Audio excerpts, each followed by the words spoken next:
അയൽക്കാരൻ 2 വട്ടം കണ്ടു എന്ന് പറയുന്നതിൽ എന്താ അദ്ദേഹത്തിന് തെറ്റിയിട്ടുണ്ടാവും. ഞാൻ 1 വട്ടമേ പോയിട്ടുള്ളൂ. അത് രഹസ്യമായിട്ടല്ല പോയത്, പരസ്യമായിട്ടാണ് പോയത്. ഒറ്റ പ്രാവശ്യം. അത് അതിൻ്റെ കൂടെ പോലീസും ഉണ്ടായിരുന്നു. എനിക്ക് 3 ഗൺമാന്മാരുണ്ട്. അതിൽ ഒരു ഗൺമാനും ഉണ്ടായിരുന്നു. 1 2 പോലീസ് വാനും ഒക്കെ ഉണ്ടായിരുന്നു പോകാനായിട്ട്, വഴി കാണിച്ചു തരാനും മറ്റുമൊക്കെ ആയിട്ട്. ഒറ്റ പ്രാവശ്യം പോയിട്ടുള്ള അദ്ദേഹം തെറ്റിദ്ധ പോയത് വാസ്തവമാണ്. ഞാനത് ഇപ്പം മാത്രമല്ല, ഞാൻ എൻ്റെ അന്വേഷക സംഘം എന്നെ വിളിച്ച് സംസാരിക്കുന്ന ഘട്ടത്തിൽ ഞാൻ അന്വേഷക സംഘത്തിന് കൊടുത്ത മൊഴിയിൽ അത് രേഖപ്പെടുത്തിയിട്ടുണ്ട്. ഞാൻ പറഞ്ഞു ഇങ്ങനെ പോയിട്ടുണ്ട്, ഇങ്ങനെ ഒരു ചടങ്ങിനാണ്. പക്ഷേ കൃത്യമായിട്ട് ഏത് ചടങ്ങ് 8 9 10 വർഷത്തിന് മുമ്പുള്ളൊരു കാര്യമാണ്. ഏത് ചടങ്ങാണെന്ന് ഞാൻ ഓർക്കുന്നില്ല. അവിടെ ഒരു കുട്ടിയുടെ ചടങ്ങാണെന്നാണ് എൻ്റെ ഒരു വിശ്വാസം. എന്നാലും ഞാൻ അപ്പോഴും ഇപ്പോഴും ഒക്കെ കരുതുന്നത് അങ്ങനെയാണ്. എനിക്ക് എന്ത് ബന്ധമാണ് അതിനകത്ത്? എനിക്ക് ധാർമ്മിക ഉത്തരവാദിത്വം ഇല്ലെന്ന് നിങ്ങൾ ആരെങ്കിലും ചോദിച്ചാൽ നിശ്ചയമായിട്ടുണ്ടെന്ന് ഞാൻ പറയും. ധാർമ്മിക ഉത്തരവാദിത്വമുണ്ട്. ആ കാലഘട്ടത്തിൽ ഇത് നടന്നു എന്നുള്ളത് നിശ്ചയമായിട്ടും ധാർമ്മികമായ ഉത്തരവാദിത്വമുണ്ട്. വെറുമൊരു മോഷ്ടാവായോരെന്നെ കള്ളനെന്നു വിളിച്ചില്ലേ, വെറുമൊരു മോഷ്ടാവായോരെന്നെ കള്ളനെന്നു വിളിച്ചില്ലേ, കള്ളനെന്നു വിളിച്ചില്ലേ, നിങ്ങൾ കള്ളനെന്നു വിളിച്ചില്ലേ. നമസ്കാരം. ബാലചന്ദ്രൻ ചുള്ളിക്കാടിന്റെ ഈ ഒരു കവിതയാണ് ഇപ്പോൾ ഓർമ്മ വന്നത്. കാരണം ശബരിമല സ്വർണ്ണക്കൊള്ളയുമായി ബന്ധപ്പെട്ട് കടകംപള്ളി സുരേന്ദ്രൻ എന്ന മുൻ ദേവസ്വം വകുപ്പ് മന്ത്രിയുടെ ചില വെളിപ്പെടുത്തലുകൾ പുറത്തു വന്നിരിക്കുന്നു. ഒരു മാധ്യമ സമ്മേളനത്തിൽ അദ്ദേഹം ഉണ്ണികൃഷ്ണൻ പോറ്റിയെ തനിക്ക് അറിയാം എന്ന രീതിയിലുള്ള ചില കാര്യങ്ങളൊക്കെയാണ് വെളിപ്പെടുത്തിയിരിക്കുന്നത്. ശബരിമല സ്വർണ്ണക്കൊള്ള കേസുമായി ബന്ധപ്പെട്ട് ബഹുമാനപ്പെട്ട ഹൈക്കോടതിയുടെ മേൽനോട്ടത്തിൽ സ്പെഷ്യൽ ഇൻവെസ്റ്റിഗേഷൻ ടീം നടത്തുന്ന അന്വേഷണം സ്തുത്യർഹമാണ് എന്ന് കോടതി തന്നെ പറയുകയുണ്ടായി. ഏതാണ്ട് കുറേ കാലങ്ങളായി അന്വേഷണം തുടർന്നു വന്നുകൊണ്ടിരിക്കുന്നു. ഫെബ്രുവരി 9-ാം തീയതിക്കകം ഈ സ്വർണ്ണക്കൊള്ളയുടെ അന്തിമ റിപ്പോർട്ട് കോടതിയിൽ എത്തിയിരിക്കണം എന്ന് കോടതി SITക്ക് നിർദ്ദേശം നൽകിയിരിക്കുന്നു. SITയുടെ സംഘബലം കൂട്ടി അന്വേഷണം കൂടുതൽ ആളുകളിലേക്ക് വ്യാപിപ്പിക്കുന്നതിന് വേണ്ടിയുള്ള സംവിധാനങ്ങളും ഏർപ്പെടുത്തിയിരിക്കുന്നു. 2018-19 കാലഘട്ടത്തിൽ ശബരിമല സ്വർണ്ണക്കൊള്ള നടക്കുമ്പോൾ കടകംപള്ളി സുരേന്ദ്രനാണ് 1-ാം പിണറായി വിജയൻ സർക്കാരിലെ ദേവസ്വം വകുപ്പ് മന്ത്രിയായി ഭരിച്ചിരുന്നത്. എന്നാൽ തനിക്ക് ശബരിമലയിൽ നടന്ന സ്വർണ്ണക്കൊള്ളയെക്കുറിച്ച് ഒന്നും അറിയില്ല എന്നാണ് കടകംപള്ളി സുരേന്ദ്രൻ ഇതുവരെയും ആവർത്തിച്ചു പറഞ്ഞിരുന്നത്. ശബരിമല സ്വർണ്ണക്കൊള്ളയുമായി ബന്ധപ്പെട്ട് വൻതോതിൽ കള്ളപ്പണ ഇടപാട് നടന്നിരിക്കുന്നു എന്നുള്ള കൃത്യമായ അറിവിന്റെ അടിസ്ഥാനത്തിൽ ED കൂടി ഈ കേസിൽ വന്നതോടെ കേരള സംസ്ഥാനം ഭരിക്കുന്ന മുഖ്യമന്ത്രി പിണറായി വിജയന്റെ പാർട്ടിയായ CPM അക്ഷരാർത്ഥത്തിൽ വെട്ടിലാവുകയായിരുന്നു.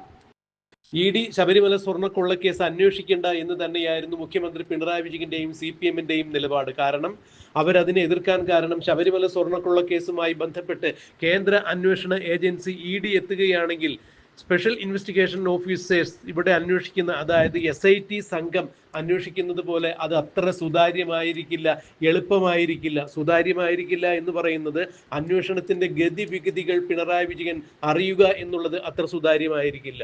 SIT കേരള ആഭ്യന്തര വകുപ്പിന് കീഴിലുള്ള സംഘം തന്നെയാണ്. അതുകൊണ്ട് ഏത് വിധത്തിലും എങ്ങനെയെങ്കിലും SITയിൽ നടക്കുന്ന കാര്യങ്ങൾ മുഖ്യമന്ത്രി പിണറായി വിജയൻ അറിയാൻ സാധിക്കും. ആഭ്യന്തര വകുപ്പ് മന്ത്രി കൂടിയായ പിണറായി വിജയൻ അറിയാതെ അവിടെ ഒന്നും തന്നെ നടക്കില്ല എന്നുള്ളത് തന്നെയാണ് മനസ്സിലാക്കാൻ കഴിയുന്നത്. എന്നാൽ ശബരിമല സ്വർണ്ണക്കൊള്ളയുമായി ബന്ധപ്പെട്ട് ED ഇന്നലെ കേരളത്തിലും കർണാടകയിലുമായി വ്യാപകമായ റെയ്ഡ് നടത്തുകയും 21 ഇടങ്ങളിൽ ഒരു സമയത്ത് റെയ്ഡ് നടത്തുകയും ഏതാണ്ട് 35 പേരെ EDയുടെ റഡാറിൽ കൊണ്ടുവരികയും വിലപ്പെട്ട നിർണായകമായ വിവരങ്ങൾ വിവിധ ഇടങ്ങളിൽ നിന്ന് ED കണ്ടുകെട്ടുകയും ചെയ്തതോടുകൂടി അക്ഷരാർത്ഥത്തിൽ കടകംപള്ളി സുരേന്ദ്രനും പിണറായി വിജയനും വെട്ടിലാകുന്ന കാഴ്ചയാണ് കണ്ടത്. SITക്ക് പുറമെ ED കൂടി ശബരിമല സ്വർണ്ണക്കൊള്ള വിവാദവുമായി ബന്ധപ്പെട്ട കേസിൽ കൃത്യമായ നിർണായകമായ പല മൊഴികളും ഇതുവരെ അറസ്റ്റിലായിരിക്കുന്ന പത്മകുമാറിൽ നിന്നും ഉണ്ണികൃഷ്ണൻ പോറ്റിയിൽ നിന്നുമെല്ലാം എടുത്തിരിക്കുന്നു എന്നുള്ള വിവരം 2018-19 കാലഘട്ടത്തിൽ ശബരിമലയിലെ സ്വർണ്ണക്കൊള്ള മൂർധന്യാവസ്ഥയിൽ നിൽക്കുന്ന സമയത്ത് ശബരിമലയുടെ ഉത്തരവാദിത്തമുണ്ടായിരുന്ന ദേവസ്വം വകുപ്പ് മന്ത്രി എന്ന രീതിയിൽ ശബരിമലയുടെ മാത്രമല്ല കേരളത്തിലെ എല്ലാ ക്ഷേത്രങ്ങളുടെയും ഉത്തരവാദിത്തമുണ്ടായിരുന്ന തിരുവിതാംകൂർ ദേവസ്വത്തിന്റെ ശബരിമല ദേവസ്വത്തിന് കീഴിൽ നടന്ന ഇത്തരം സ്വർണ്ണക്കൊള്ളകൾ തനിക്ക് അറിയില്ല എന്ന് തടി തപ്പി നടന്നിരുന്ന കടകംപള്ളി സുരേന്ദ്രൻ ഇന്ന് മാധ്യമങ്ങൾക്ക് മുന്നിൽ വന്നു നിന്നുകൊണ്ട് ചില വെളിപ്പെടുത്തലുകൾ നടത്തിയിരിക്കുന്നു. ഒരർത്ഥത്തിൽ കടകംപള്ളി സുരേന്ദ്രന്റെ ചില ഏറ്റുപറച്ചിലുകളാണ് വെളിപ്പെടുത്തലുകളുടെ പുറത്തു വന്നിരിക്കുന്നത് എന്ന് വേണം മനസ്സിലാക്കാൻ. ഇതുവരെയും ഉണ്ണികൃഷ്ണൻ പോറ്റി അറസ്റ്റിലായ സന്ദർഭത്തിലോ അല്ലെങ്കിൽ പത്മകുമാർ അറസ്റ്റിലായ സന്ദർഭത്തിലോ ഒന്നും തന്നെ ഉണ്ണികൃഷ്ണൻ പോറ്റിയെ കുറിച്ച് യാതൊരു അക്ഷരവും മിണ്ടാതിരുന്ന കടകംപള്ളി സുരേന്ദ്രൻ ഇന്നിപ്പോൾ ED ശബരിമല സ്വർണ്ണക്കള്ളക്കേസുമായി ബന്ധപ്പെട്ട് നിർണായകമായ പല വിവരങ്ങളും കണ്ടെത്തിയതിന്റെ അടിസ്ഥാനത്തിൽ മാധ്യമങ്ങൾക്ക് മുന്നിൽ വന്ന് ചില തുറന്നു പറച്ചിലുകൾ നടത്തിയിരിക്കുന്നു. ഉണ്ണികൃഷ്ണൻ പോറ്റിയെ എനിക്കറിയാമായിരുന്നു, ഉണ്ണികൃഷ്ണൻ പോറ്റിയുടെ വീട്ടിൽ ഞാൻ പോയിട്ടുണ്ട്, ഒരു ചോറൂണിനാണ് എന്നാണ് എൻ്റെ ഓർമ്മ. കുറച്ച് നാളുകൾക്ക് മുമ്പ് നടന്ന കാര്യമായതിനാൽ കൃത്യമായി ഓർമ്മ കിട്ടുന്നില്ല എന്നാണ് കടകംപള്ളി സുരേന്ദ്രൻ പറഞ്ഞത്. ഉണ്ണികൃഷ്ണൻ പോറ്റിയെ ശബരിമല അയ്യപ്പസ്വാമിയുടെ വിശ്വസ്തനായ ഒരു ഭക്തൻ എന്ന രീതിയിൽ മാത്രമേ തനിക്ക് അറിയാൻ പാടുള്ളൂ എന്നാണ് കടകംപള്ളി സുരേന്ദ്രൻ വ്യക്തമാക്കിയത്. എന്നാൽ ഉണ്ണികൃഷ്ണൻ പോറ്റിയുടെ കൂടെ വിദേശങ്ങളിൽ എന്തിനാണ് കടകംപള്ളി സുരേന്ദ്രൻ പോയത് എന്നുള്ള വാർത്തയുടെ ചില അഭ്യൂഹങ്ങളെ കുറിച്ച് ചോദിച്ചപ്പോൾ അതിനെക്കുറിച്ച് മറുപടി പറഞ്ഞില്ല. ഉണ്ണികൃഷ്ണൻ പോറ്റിയും ഒരുമിച്ച് ബംഗളൂരുവിൽ വിമാനത്താവളത്തിൽ കടകംപള്ളി സുരേന്ദ്രൻ നിൽക്കുന്ന ഫോട്ടോ ചൂണ്ടിക്കാണിച്ചുകൊണ്ട് മറുപടി ചോദിച്ചപ്പോൾ അതിനും കൃത്യമായ ഉത്തരം കടകംപള്ളി സുരേന്ദ്രന്റെ ഭാഗത്തു നിന്നും ഉണ്ടായില്ല.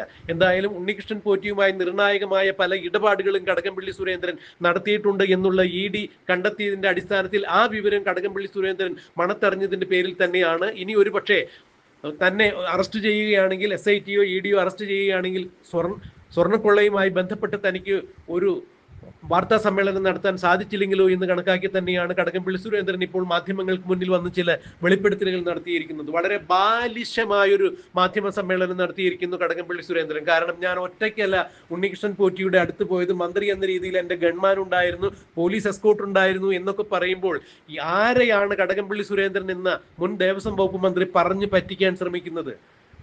ഉത്തരവാദിത്തപ്പെട്ട സ്ഥാനത്തിരിക്കുന്ന ആളുകൾ പല യാത്രകളും നടത്തുമ്പോൾ അവർക്ക് ഗൺമാൻ ഉണ്ടാവും, പോലീസിന്റെ എസ്കോർട്ട് ഉണ്ടാവും. എന്നാൽ ഈ പോലീസിന്റെ എസ്കോർട്ടും ഗൺമാനും എല്ലാം ഇവർ സംസാരിക്കുന്നതിന് പുറത്തു നിൽക്കുകയുള്ളൂ.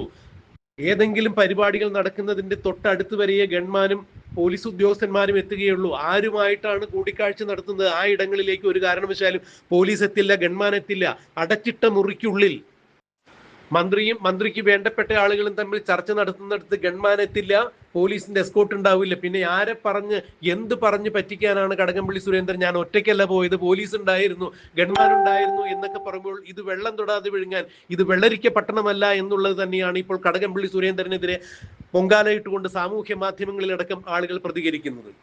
ഒരു കാര്യം വ്യക്തമായിരിക്കുന്നു, കടകംപള്ളി സുരേന്ദ്രൻ ഉണ്ണികൃഷ്ണൻ പോറ്റിയുടെ വീട്ടിൽ വെച്ച് കൃത്യമായി ചില സംസാരങ്ങൾ നടത്തിയിരിക്കുന്നു. ഈ സംസാരത്തിന്റെ വിശദാംശങ്ങളിലേക്ക് ചോദ്യങ്ങൾ കടന്നു ചെല്ലും, അല്ലെങ്കിൽ കൃത്യമായി ഈ വിവരം പുറത്തറിയും. കടകംപള്ളി സുരേന്ദ്രൻ അറസ്റ്റിലേക്കാണ് അല്ലെങ്കിൽ EDയുടെ SITയുടെ റഡാറിലാണ് കടകംപള്ളി സുരേന്ദ്രൻ ഉള്ളത് എന്നുള്ള വിവരം പുറത്തു വന്നതിനെ തുടർന്ന് തന്നെ, അല്ലെങ്കിൽ ഏതൊക്കെ കോണിൽ നിന്ന് കടകംപള്ളി സുരേന്ദ്രൻ ഈ വിവരങ്ങൾ ചോർന്നു കിട്ടിയതിന്റെ അടിസ്ഥാനത്തിൽ തന്നെയാണ് കടകംപള്ളി സുരേന്ദ്രൻ ഇപ്പോൾ ജിഡിതിയിൽ ഒരു പത്രസമ്മേളനം നടത്തിയിരിക്കുന്നത്. വളരെ ബാലിശമായ കാര്യങ്ങൾ പത്രസമ്മേളനത്തിൽ അറിയിച്ചിരിക്കുന്നത്. എന്തായാലും കടകംപള്ളി സുരേന്ദ്രന്റെ ന്യായീകരണങ്ങളൊന്നും കേരളത്തിലേക്കുന്നില്ല. ശബരിമല സ്വർണ്ണക്കൊള്ളയുമായി ബന്ധപ്പെട്ട് അന്നത്തെ ദേവസ്വം വകുപ്പ് മന്ത്രിക്ക് ധാർമ്മികമായ ഉത്തരവാദിത്തം ഉണ്ടോ എന്ന് ചോദിച്ചാൽ ഉണ്ട് എന്ന് ഞാൻ പറയും.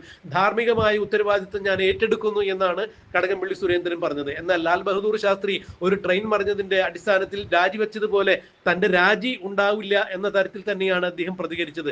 ധാർമ്മികമായ ഉത്തരവാദിത്തം കടകംപള്ളി സുരേന്ദ്രൻ ഉണ്ട് എന്ന് പറയുമ്പോൾ എന്തുകൊണ്ടാണ് ധാർമ്മികമായ ഉത്തരവാദിത്തത്തിന്റെ അടിസ്ഥാനത്തിൽ ഈ വിഷയത്തെക്കുറിച്ച് കൂടുതൽ വെളിപ്പെടുത്തൽ നടത്തുന്നതിനോ കൂടുതൽ അന്വേഷണം നടത്തുന്നതിനോ കടകംപള്ളി സുരേന്ദ്രൻ തന്റെ സർക്കാരിൽ സമ്മർദ്ദം ചെലുത്താതിരുന്നത്? ഇപ്പോഴും CPM തന്നെയാണല്ലോ ഭരിക്കുന്നത്, പിണറായി വിജയൻ തന്നെയാണല്ലോ ഭരിക്കുന്നത്. എന്തുകൊണ്ടാണ് കടകംപള്ളി സുരേന്ദ്രൻ തന്റെ ധാർമ്മികമായ ഉത്തരവാദിത്തം കണക്കിലെടുത്ത് കോടിക്കണക്കിനുള്ള അയ്യപ്പ വിശ്വാസികളുടെ വിശ്വാസ സംരക്ഷണത്തിന്റെ ഭാഗമായി നിന്നുകൊണ്ടെങ്കിലും ധാർമ്മികമായ ഉത്തരവാദിത്തം കണക്കിലെടുത്തുകൊണ്ട് ശബരിമലയിലെ സ്വർണ്ണക്കൊള്ളയെക്കുറിച്ച് കൂടുതൽ സമഗ്രമായ അന്വേഷണം വേണം എന്ന തരത്തിൽ ഇതുവരെയും മാധ്യമങ്ങൾക്ക് മുന്നിൽ വന്നു നിന്നുകൊണ്ട് ഒരു സമ്മേളനം നടത്താതിരുന്നത്, തുറന്നു പറച്ചിലുകൾ നടത്താതിരുന്നത് എന്നാണ് പലരും ചോദിക്കുന്നത്. അപ്പോൾ മടിയിൽ കനമുള്ളതിന്റെ പേരിൽ വഴിയിൽ ഭയമുണ്ട് എന്ന മട്ടിൽ തന്നെയാണ് ഇപ്പോൾ കടകംപള്ളി സുരേന്ദ്രന്റെ ഈ പ്രതികരണങ്ങളെല്ലാം. ഇതുകൊണ്ട് തന്നെയാണ് വാർത്തയുടെ ആമുഖത്തിൽ വെറുമൊരു മോഷ്ടാവായോർ എന്നെ കള്ളൻ എന്ന് വിളിച്ചില്ലേ, നിങ്ങൾ കള്ളൻ എന്ന് വിളിച്ചില്ലേ എന്നുള്ള ബാലചന്ദ്രൻ ചുള്ളിക്കാടിന്റെ കവിത ഓർത്തുപോയത്. കടകംപള്ളി സുരേന്ദ്രൻ സ്വർണ്ണക്കൊള്ളയുമായി ബന്ധപ്പെട്ട് ഏത് തരത്തിലുള്ള പങ്കാണുള്ളത് എന്നുള്ളത്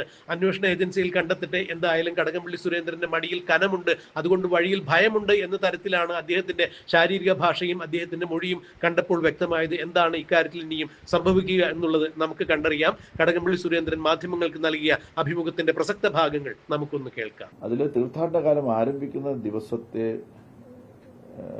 അന്നദാനം, അവിടെ നടക്കുന്ന പ്രധാനപ്പെട്ട ചടങ്ങാണ് അന്നദാനത്തിന്റെ ഉദ്ഘാടനം, അല്ലെങ്കിൽ ആദ്യത്തെ അന്നദാനം ചെയ്തുകൊണ്ട്, ഉച്ചയ്ക്കുള്ള അന്നദാനം ചെയ്തുകൊണ്ട് ആ കർമ്മത്തിൽ പങ്കെടുക്കാനായിട്ട് പോറ്റിയെ ക്ഷണിക്കുന്നുണ്ട്. വളരെ സന്തോഷത്തോടു കൂടിയും ഞാൻ ആ ക്ഷണം സ്വീകരിച്ച് ആ ചടങ്ങിൽ, ആ പരിപാടിയിൽ പങ്കെടുക്കുന്നുണ്ട്. അങ്ങനെയാണ് കാണുന്നത്. പിന്നെ എപ്പോഴെല്ലാം അവിടെ പോയിട്ടുണ്ടോ അപ്പോഴെല്ലാം സന്നിധാനത്ത് ഞാൻ ഇദ്ദേഹത്തെ കണ്ടിട്ടുണ്ട്. എപ്പോഴെല്ലാം പോയിട്ടുണ്ട് അപ്പോഴെല്ലാം കണ്ടിട്ടുണ്ട്. ഞാൻ ഈ 2025 ഈ വാർത്തകൾ വരുന്നത് വരെ എനിക്ക് ഇദ്ദേഹത്തെക്കുറിച്ച് യാതൊരു തരത്തിലുള്ള ഒരു സംശയമോ അല്ലെന്നുണ്ടെങ്കിൽ ഒരു മോശക്കാരനാണെന്ന് തോന്നുന്ന തരത്തിലോ ഒന്നും തന്നെ എനിക്ക് അറിവില്ല, എനിക്ക് അനുഭവമില്ല. എന്നോട് അങ്ങനെയൊന്നും പെരുമാറിയിട്ടില്ല. അതുകൊണ്ട് തന്നെ കാണുമ്പോൾ തന്നെ ഒരു തികഞ്ഞ അയ്യപ്പ ഭക്തനും പിന്നെ ശബരിമലയ്ക്ക് വേണ്ടിയിട്ട് മറ്റു സംസ്ഥാനങ്ങളിലെ അയ്യപ്പ ഭക്തന്മാരെയെല്ലാം കണ്ടെത്തി അവരെ കൊണ്ട് അന്നദാനം നടത്തിക്കുക, മറ്റു ചില കാര്യങ്ങൾ ശബരിമലയ്ക്ക് വേണ്ടി ചെയ്യുന്ന ഒരാളെന്നുള്ള നിലയിൽ മാത്രമാണ് യഥാർത്ഥത്തിൽ ഞാൻ ഇദ്ദേഹത്തെ കണ്ടിട്ടുള്ളത്.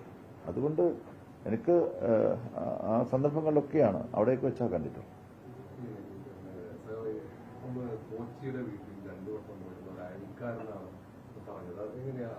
അയൽക്കാരൻ 2 വട്ടം കണ്ടു എന്ന് പറയുന്നതിൽ അദ്ദേഹത്തിന് തെറ്റിയിട്ടുണ്ടാവും. ഞാൻ 1 വട്ടമേ പോയിട്ടുള്ളൂ. അത് രഹസ്യമായിട്ടല്ല പോയത്, പരസ്യമായിട്ടാണ് പോയത്. ഒറ്റ പ്രാവശ്യം. അത് അതിന്റെ കൂടെ പോലീസും ഉണ്ടായിരുന്നു. എനിക്ക് 3 ഗൺമാന്മാരുണ്ട്. അതിൽ ഒരു ഗൺമാനും ഉണ്ടായിരുന്നു. 1 2 പോലീസ് വാനും ഒക്കെ ഉണ്ടായിരുന്നു പോകാനായിട്ട്, വഴി കാണിച്ചു തരാനും മറ്റുമൊക്കെ ആയിട്ട്. ഒറ്റ പ്രാവശ്യം പോയിട്ടുള്ള അദ്ദേഹം തെറ്റിട്ട് പോയത് വാസ്തവമാണ്. ഞാനത് ഇപ്പം മാത്രമല്ല, ഞാൻ എന്നെ അന്വേഷക സംഘം എന്നെ വിളിച്ച് സംസാരിക്കുന്ന ഘട്ടത്തിൽ ഞാൻ അന്വേഷക സംഘത്തിന് കൊടുത്ത മൊഴിയിൽ അത് രേഖപ്പെടുത്തിയിട്ടുണ്ട്. ഞാൻ പറഞ്ഞു ഇങ്ങനെ പോയിട്ടുണ്ട്, ഇങ്ങനെ ഒരു ചടങ്ങിനാണ്. പക്ഷേ കൃത്യമായിട്ട് ഏത് ചടങ്ങ് 8, 9, 10 വർഷത്തിന് മുമ്പുള്ളൊരു കാര്യമാണ്. ഏത് ചടങ്ങാണെന്ന് ഞാൻ ഓർക്കുന്നില്ല. അവിടെ ഒരു കുട്ടിയുടെ ചടങ്ങാണെന്നാണ് എൻ്റെ ഒരു വിശ്വാസം. എന്നാണ് ഞാൻ ഇപ്പോഴും ഒക്കെ കരുതുന്നത് അങ്ങനെയാണ്. ഇല്ല, ഇത് ഇങ്ങനെ സ്വാഭാവികമായിട്ടും എൻ്റെ ഒരു രീതിയുണ്ട്. എൻ്റെ രീതി എന്ന് പറഞ്ഞാൽ ഞാൻ എല്ലാവരുമായിട്ടും ഒരു സൗഹൃദമൊക്കെ സൂക്ഷിക്കുന്ന ഒരാളാണ്. കൊച്ചിയെക്കുറിച്ച് ഇപ്പോഴല്ലേ നിങ്ങളടക്കം എല്ലാവരും മനസ്സിലാക്കുന്നത്. സോണിയാഗാന്ധിയുടെ വീട്ടിൽ വരെ പുള്ളി പോയിരിക്കുകയല്ലേ. ഇങ്ങനെയുള്ള ഒരു കുഴപ്പം പിടിച്ച ആളാണെന്നുണ്ടെങ്കിൽ സോണിയാഗാന്ധി വീട്ടിൽ കയറ്റും. അപ്പോൾ എല്ലാവരും ഒക്കെ ഇങ്ങനെ കണ്ടിരിക്കുന്നതെന്നാണ് എനിക്ക് തോന്നുന്നത്. അവര് അങ്ങനെ ഒരു തെറ്റായിട്ടുള്ള ഒരു നിലയിൽ പോറ്റി ആരും കണ്ടിട്ടില്ല, ഞാനും കണ്ടിട്ടില്ല. അത്രയേ ഉള്ളൂ. അതിനകത്ത് വേറെ കാര്യമൊന്നുമില്ല.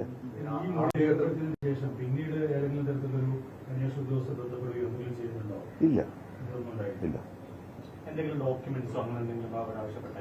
ഇല്ല എന്നോടൊന്നും ആവശ്യപ്പെട്ടില്ല. അദ്ദേഹത്തെ കൊച്ചിയുമായുള്ള ബന്ധത്തെ കുറിച്ച് തന്നെയാണ്.